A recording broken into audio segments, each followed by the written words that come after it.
Bismillahirrahmanirrahim. Assalamualaikum warahmatullahi wabarakatuh. Salam sejahtera bagi kita semua. Terima kasih saya ucapkan kepada dosen pembimbing pada mata kuliah Problematika Bimbingan dan Konseling yang telah memberikan kesempatan kepada saya untuk memaparkan materi terkait isu dan peran konselor di sekolah inklusif. Nah, sebelum kita mengenal lebih jauh perihal pendidikan inklusif itu apa, mari kita mengenal kata inklusif terlebih dahulu. Jadi, kata inklusif atau inklusi berasal dari bahasa Inggris, yaitu inclusion, yang merupakan sebuah istilah yang dipergunakan untuk mendeskripsikan penyatuan bagi anak-anak berkelainan atau penyandang hambatan atau cacat. Nah, sekarang apa itu pendidikan inklusif?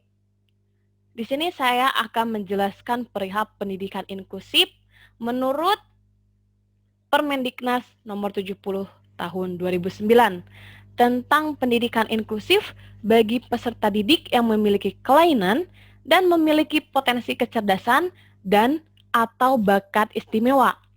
Jadi teman-teman, pada pasal 1 bahwa pendidikan inklusif ini adalah sistem penyelenggaraan pendidikan yang memberikan kesempatan kepada semua peserta didik yang memiliki kelainan dan memiliki potensi kecerdasan dan atau bakat istimewa untuk mengikuti pendidikan atau pembelajaran dalam lingkungan pendidikan secara bersama-sama dengan peserta didik pada umumnya.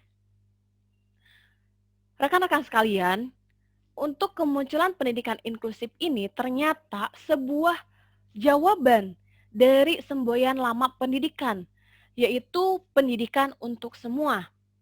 Hal ini mereformasikan pendidikan yang ramah terhadap siapa saja tanpa terkecuali. Seperti yang diketahui bersama bahwa pendidikan untuk semua menjadi titik awal pemikiran pelaksanaan pendidikan yang sehat tanpa diskriminasi terhadap siapapun, termasuk kepada siswa berkebutuhan khusus. Oleh sebab itu, pendidikan inklusif ini pada dasarnya merupakan suatu konsep pendidikan yang tidak membeda-bedakan latar belakang kehidupan siswa dari segi fisik, psikis, maupun kemampuannya. Seperti itu. Selain itu, pendidikan inklusif merupakan suatu terobosan baru bagi pendidikan di Indonesia yang memberikan kesempatan yang sama bagi anak berkebutuhan khusus untuk merasakan pendidikan seperti anak normal lainnya dalam sebuah pembelajaran. Dalam pelaksanaannya, pendidikan inklusi menggabungkan antara anak berkebutuhan khusus dan anak normal dalam satu kelas dan satu pembelajaran. Jadi tidak dipisahkan seperti itu. Namun ada hal yang perlu ditekankan pada pengajar atau guru nantinya, yaitu perlu adanya kreativitas dari pengajar dalam memberikan treatment pembelajaran bagi anak berkebutuhan khusus sehingga mereka memahami tentang apa yang dijelaskan oleh pengajar. Baik, selanjutnya yaitu mengenai karakteristik pendidikan inklusif. Nah, salah satu karakteristik terpenting dari sekolah inklusif adalah satu komunitas yang kohesif, menerima, dan responsif terhadap kebutuhan individual setiap muridnya. Menurut Purwanta tahun 2005, karakteristik pendidikan inklusif ini ada 4. Yang pertama yaitu pendidikan inklusi berusaha menempatkan anak dalam keterbatasan lingkungan seminimal mungkin, sehingga mereka mampu berinteraksi dengan lingkungan dan masyarakat sekitar. Yang kedua yaitu pendidikan inklusi memandang anak bukan pada kecacatannya, tetapi melihat anak berkebutuhan khusus itu sebagai anak yang memiliki kebutuhan khusus untuk memperoleh perlakuan yang optimal sesuai dengan kemampuan yang dimiliki anak. Yang ketiga, pendidikan inklusi lebih mementingkan pembauran bersama anak lain seusianya dalam lingkungan sekolah reguler. Karakteristik pendidikan inklusif yang terakhir yaitu, pendidikan inklusi menuntut pembelajaran secara individual, meski pembelajarannya dilaksanakan secara klasikal. Jadi, proses pendidikan atau proses belajar dalam pendidikan inklusif ini lebih bersifat kebersamaan dibandingkan persaingan, seperti itu. Selanjutnya ada problematika pendidikan inklusif di Indonesia.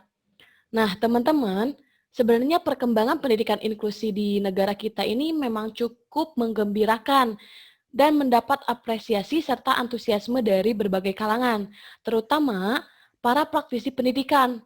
Namun, sejauh ini dalam tataran implementasinya di lapangan masih dihadapkan kepada berbagai isu dan permasalahan. Nah, berdasarkan hasil penelitian terhadap beberapa sekolah penyelenggara inklusi, secara umum saat ini terdapat 5 kelompok isu dan permasalahan pendidikan inklusi di tingkat sekolah, yang memang hal itu masih perlu dicermati dan diantisipasi agar tidak menghambat, atau bahkan dapat menggagalkan pendidikan inklusi itu sendiri. Yang pertama ada pemahaman inklusif dan implikasinya. Jadi pendidikan inklusif bagi anak berkelainan atau penyandang cacat ini masih belum dipahami sebagai upaya peningkatan kualitas layanan pendidikan karena masih beragamnya pemahaman tentang pendidikan inklusif itu sendiri, baik dari kalangan pendidikan maupun masyarakat umum. Selain itu, dalam implementasinya, guru cenderung belum mampu bersikap proaktif dan ramah terhadap semua anak. Hal itu menimbulkan komplain dari pihak orang tua dan menjadikan anak berkebutuhan khusus ini sebagai bahan olok-olokan. Nah, problematika atau isu dan permasalahan yang selanjutnya ada kebijakan sekolah. Dalam kebijakan sekolah ini, masih banyak kebijakan yang tidak memihak pada prinsip pendidikan inklusi itu sendiri, sekalipun sudah didukung dengan visi yang cukup jelas.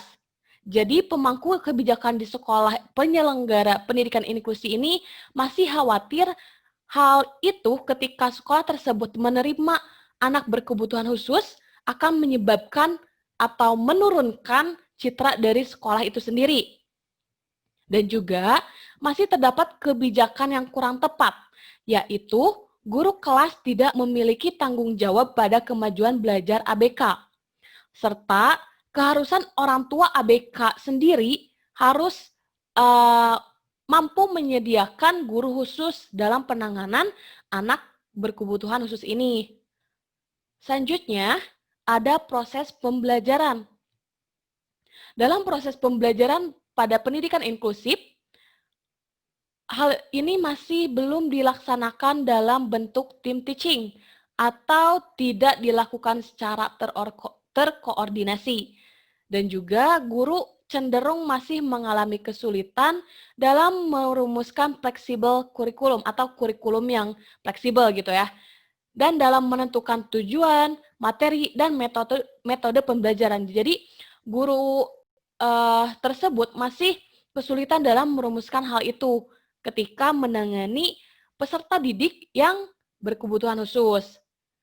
Selanjutnya, dalam proses pembelajaran juga masih terjadi kesalahan praktek bahwa target kurikulum ABK sama dengan siswa lainnya, serta anggapan bahwa siswa ABK ini tidak memiliki kemampuan yang cukup untuk menguasai materi belajar. Karena banyak kasus terjadi adanya protes terhadap kenaikan ABK, sementara ada anak normal yang tidak naik kelas. Jadi masih ada kasus yang memang ketika anak ABK dinaikkan, tetapi anak yang normal malah tidak naik kelas. Maka hal itu masih terjadi kesalahan praktek gitu dalam proses pembelajarannya. Selain itu, masih keterbatasan fasilitas sekolah, yang mana pelaksanaan pembelajaran belum menggunakan media, resource, dan lingkungan yang beragam sesuai kebutuhan anak. Sarana yang ada masih diperuntukkan bagi siswa reguler, seperti halnya toilet, seperti itu. Jika sekolah inklusi, sebenarnya harus menyediakan toilet yang khusus memfasilitasi anak ABK. Jadi, keterbatasan fasilitas sekolah itu sendiri masih menjadi isu dan permasalahan proses pembelajaran di sekolah inklusif seperti itu. Selanjutnya ada kondisi guru. Nah, dalam kondisi guru ini, pemahaman guru sekolah reguler masih minim tentang pembelajaran berbasis inklusi, yang mana mereka belum didukung dengan kualitas guru yang memadai. Selain itu, guru masih minim pengetahuan tentang penanganan anak berkebutuhan khusus itu sendiri. Dan juga keberadaan guru khusus masih dinilai belum sensitif dan proaktif terhadap permasalahan yang dihadapi ABK. Bahkan mereka merasa direpotkan dengan adanya anak berkebutuhan khusus. Selanjutnya ada sistem dukungan. Dalam sistem dukungan, para pemangku kebijakan belum sepenuhnya memahami gerakan pendidikan untuk semua. Dan juga belum didukung dengan sistem dukungan yang memadai, seperti peran orang tua, sekolah khusus, tenaga ahli, perguruan tinggi, dan pemerintah masih dinilai minimal. Sementara itu, fasilitas sekolah juga masih terbatas. Nah, dalam sistem dukungan ini, keterlibatan orang tua sebagai salah satu kunci keberhasilan dalam pendidikan inklusi belum terbina dengan baik. Dampaknya, orang tua sering bersikap kurang peduli dan realistik terhadap anaknya penyandang berkebutuhan khusus itu sendiri. Dan secara formal belum mempunyai predikat sebagai sekolah inklusif. Bahkan sampai sekarang belum tersentuh proyek sosialisasi dan pelatihan di bidang pendidikan inklusi.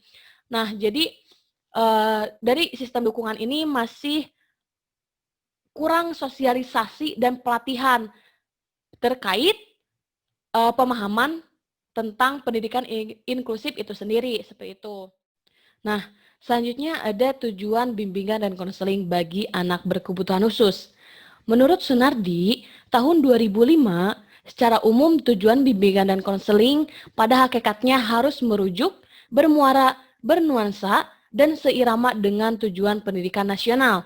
Maka dari itu, secara khusus, tujuan bimbingan dan konseling anak berkebutuhan khusus harus merefleksikan kebutuhan khususnya, membantu individu mengembangkan diri secara optimal sesuai dengan tahap perkembangan dan predisposisi yang dimilikinya, seperti kemampuan, bakat, minat, permasalahan, dan kebutuhannya, serta sesuai dengan latar belakang sosial budaya dan tuntutan positif lingkungan. Nah, selanjutnya ada prinsip-prinsip penyelenggaraan pendidikan inklusi. Yang pertama yaitu pendidikan yang ramah. Jadi, peserta didik dan guru belajar bersama sebagai suatu komunitas belajar, serta menempatkan anak sebagai pusat pembelajaran, mendorong partisipasi anak dalam belajar, dan guru memiliki minat untuk memberikan layanan pendidikan yang terbaik. Selanjutnya, ada mengakomodasi kebutuhan. Mengakomodasi kebutuhan setiap peserta didik merupakan salah satu upaya meningkatkan kualitas pendidikan. Oleh karenanya, diharapkan sekolah penyelenggara pendidikan inklusi ini harus dapat mengakomodasi kebutuhan setiap peserta didik dengan cara sebagai berikut. Yang pertama, yaitu memperhatikan kondisi peserta didik, yaitu kemampuan dan kebutuhan yang berbeda-beda, serta gaya dan tingkat belajar yang berbeda pula. Yang kedua, menggunakan kurikulum yang fleksibel bagi pendidikan inklusi. Yang ketiga, menggunakan metodologi pembelajaran bervariasi dan pengorganisasian kelas yang bisa menyentuh pada semua anak dan menghargai perbedaan, serta memanfaatkan lingkungan sekitar sebagai sumber belajar dan melakukan kerjasama dengan berbagai pihak yang terkait. Selanjutnya, mengembangkan potensi peserta didik seoptimal mungkin. Sekolah inklusi berupaya memberikan pelayanan pendidikan seoptimal mungkin. Hal itu agar peserta didik yang memiliki hambatan dapat mengatasi masalahnya dan dapat mengikuti proses pembelajaran sesuai dengan kebutuhan dan kemampuannya. Selanjutnya, sasaran layanan bimbingan bagi anak berkebutuhan khusus. Menurut Sunardi, tahun 2005, layanan bimbingan bagi anak berkebutuhan khusus harus didasarkan pada prinsip-prinsip tertentu. Prinsip tersebut secara garis besar berkenaan dengan 4 sasaran. Jadi prinsip-prinsip yang sudah dijelaskan tadi ya teman-teman. Nah, 4 sasaran ini yang pertama ada sasaran layanan bimbingan. Sasaran layanan bimbingan yang pertama yaitu bimbingan ditunjukkan kepada semua individu yang berkelainan khusus tanpa memandang umur, suku, agama, dan status sosial ekonomi. Yang kedua yaitu sasaran layanan bimbingan yang kedua yaitu bimbingan berurusan dengan pribadi berkelainan dan unik. Selanjutnya, bimbingan memperhatikan sepenuhnya tahap dan berbagai aspek perkembangan individu yang berkelainan khusus. Dan juga, bimbingan memberikan perhatian utama kepada perbedaan individu yang berkelainan yang menjadi pokok layanannya. Sasaran yang berikutnya yaitu permasalahan individu. Permasalahan individu yang dihadapi oleh individu berkebutuhan khusus ini yaitu kompleks, sedapat mungkin dikecilkan, artinya dapat diminimalisir. Oleh karenanya, dalam pelayanan bimbingan perlu melibatkan pihak orang tua, sekolah, dan masyarakat. Seperti itu. Sasaran selanjutnya yaitu program layanan bimbingan. Dalam program layanan bimbingan ini ada beberapa poin. Yang pertama yaitu layanan bimbingan merupakan bagian integral dari pendidikan dan perkembangan individu. Oleh karena itu, program bimbingan harus disesuaikan dan dipadukan dengan program pendidikan serta pengembangan siswa berkebutuhan khusus. Poin selanjutnya yaitu program bimbingan harus fleksibel, yaitu disesuaikan dengan kebutuhan individu, masyarakat, dan kondisi lembaga. Selanjutnya, program bimbingan disusun dari jenjang pendidikan yang terendah sampai tertinggi. Dan juga terhadap isi dan pelaksanaan program bimbingan ini perlu ada kegiatan penilaian yang teratur dan terarah. Nah, sasaran layanan bimbingan bagi anak berkebutuhan khusus yang terakhir yaitu pelaksanaan layanan bimbingan. Dalam pelaksanaan layanan bimbingan ini, bimbingan harus diarahkan untuk pengembangan individu yang akhirnya mampu membimbing diri sendiri dalam menghadapi permasalahan. Dalam proses bimbingan, keputusan diambil oleh individu, hendaknya atas kemauan individu itu sendiri, bukan atas kemauan atau desakan dari pembimbing. Selanjutnya, kerjasama antar pembimbing, guru, orang tua, dan tim ahli sangat menentukan hasil layanan bimbingan. Dalam pelaksanaan layanan bimbingan juga, hasil pelaksanaan bimbingan hendaknya ditindaklanjuti dengan kegiatan evaluasi dan tindak lanjut. Nah, selanjutnya ada faktor-faktor yang mempengaruhi keberhasilan penyelenggaraan pendidikan inklusif. Yang pertama ada aspek rasional. Aspek ini dikatakan berhasil jika semua staf sekolah terlibat dalam pengembangan rasional penyelenggara inklusi dan manfaat-manfaat penyelenggaraan inklusi bagi seluruh siswa telah terkomunikasikan dengan jelas. Namun, dianggap tidak berhasil jika manfaat atau keuntungan dari penyelenggaraan inklusi ini belum terkomunikasikan kepada seluruh pihak yang terlibat. Faktor yang kedua yaitu aspek ruang lingkup. Aspek ini dianggap berhasil jika pihak sekolah memulai dengan hal yang kecil terlebih dahulu, seperti 1 atau 2 orang siswa ABK, dan belajar dari kesalahan-kesalahan serta keberhasilan sebelumnya. Hal ini akan melangkah lebih jauh yang melibatkan siswa-siswa lainnya. Sebaliknya, dianggap belum berhasil jika perubahan-perubahan yang dilakukan di awal terlalu ambisius atau terlalu luas atau bahkan sangat terbatas hingga presentase capaian tujuan masih rendah. Faktor yang berikutnya yaitu aspek kecepatan bertindak. Keberhasilannya ditentukan dengan seberapa cepat implementasi inklusi bervariasi dari satu pengaturan ke pengaturan lainnya. Jadi, kolaborasi yang intens dengan pihak-pihak yang terlibat serta ulasan secara berkala terhadap kecepatan perubahan akan membantu dalam menjamin keberhasilan pendidikan inklusi. Namun, sebaliknya, jika perubahan yang dilakukan terlalu terburu-buru atau malahan terlalu lambat, sehingga memungkinkan adanya penurunan antusiasme dari pihak yang terlibat, maka hal itu akan dianggap kurang berhasil. Faktor yang keempat yaitu ada aspek sumber daya.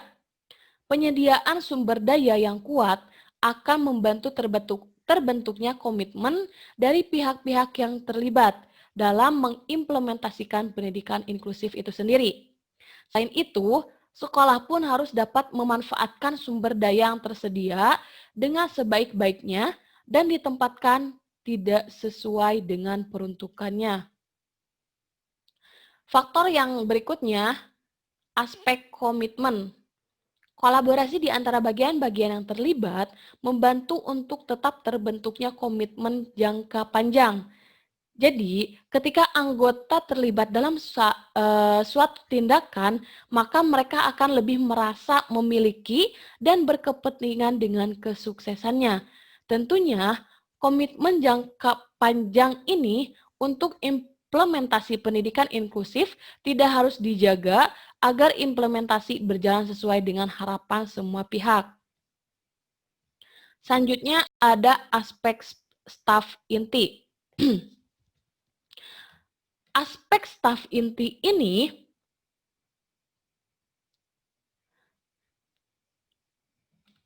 dianggap sebagai pemimpin dan motivator yang tugasnya menjamin kolaborasi yang setara antar anggota dalam komunitas sekolah.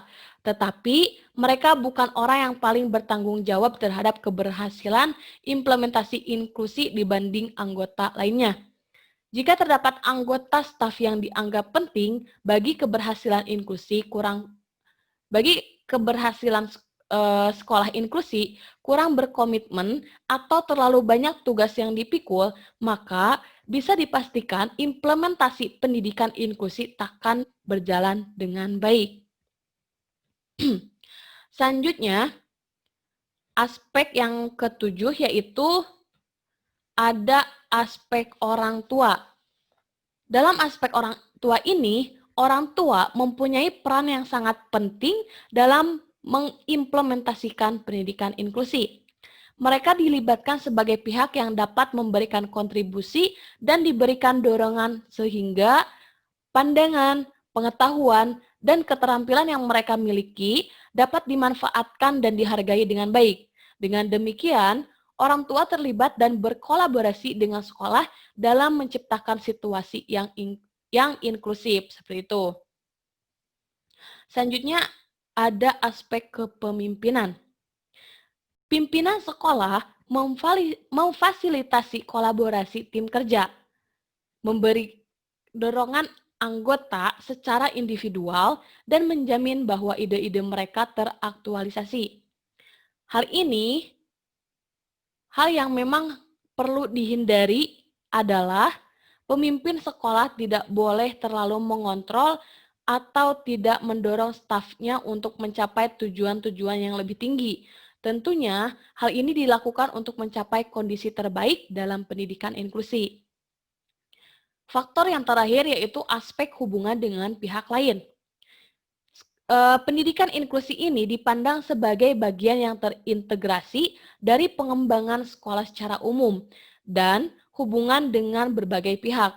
Dengan demikian, sangatlah penting paradigma semua aspek akan pentingnya kerjasama dengan pihak lainnya untuk tercapainya pendidikan inklusi yang sesuai dengan tujuan bersama. Baik, selanjutnya ada peran guru bimbingan dan konseling dalam pendidikan inklusif. Membimbing dan mendidik tidak lepas dari tugas dan tanggung jawab guru, termasuk guru bimbingan dan konseling. Sebagai tenaga pendidik, guru BK mempunyai tugas, tanggung jawab, wewenang penuh dalam kegiatan bimbingan dan konseling terhadap sejumlah peserta didik. Kegiatan bimbingan dan konseling di sekolah merupakan kegiatan untuk membantu peserta didik dalam upaya menemukan jati dirinya, penyesuaian terhadap lingkungan, serta dapat merencanakan masa depannya sehingga dapat berkembang secara optimal. Peran guru bimbingan dan konseling ini dalam membantu pencapaian tugas perkembangan anak berkebutuhan khusus dalam bersosialisasi adalah yang pertama, memberikan layanan bimbingan dan konseling yang disesuaikan dengan kemampuan, bakat, dan minat, serta jenis ketentuan atau kekhususan yang dimiliki oleh ABK, serta mengelompokkan ABK dalam kegiatan kelompok dan pengembangan diri yang telah disesuaikan dengan ketentuan dan kekhususan melalui layanan penempatan dan layanan penyaluran. Yang kedua yaitu memberikan layanan informasi terkait dengan peran gender disesuaikan dengan kebutuhan ABK itu sendiri. Peran yang terakhir yaitu guru bimbingan dan konseling membimbing peserta didik termasuk ABK untuk memilih karir di sekolah, yaitu membantu siswa dalam memahami diri dan lingkungannya dalam mengambil keputusan, merencanakan, dan pengarahan kegiatan-kegiatan yang menuju kepada karir dan cara hidup yang akan memberikan rasa kepuasan karena sesuai, serasi, dan seimbang dengan dirinya dan lingkungannya. Baik, untuk pemaparan materi terkait isu dan peran konselor di sekolah inklusi atau sekolah inklusif sudah selesai, maka dari itu apabila dari rekan-rekan sekalian ada hal yang memang perlu ditanyakan, boleh langsung ditanyakan saja di grup WA mata kuliah problematika bimbingan dan konseling. Maka dari itu, terima kasih atas perhatiannya. Mohon maaf apabila masih banyak kekurangan. Wassalamualaikum warahmatullahi wabarakatuh.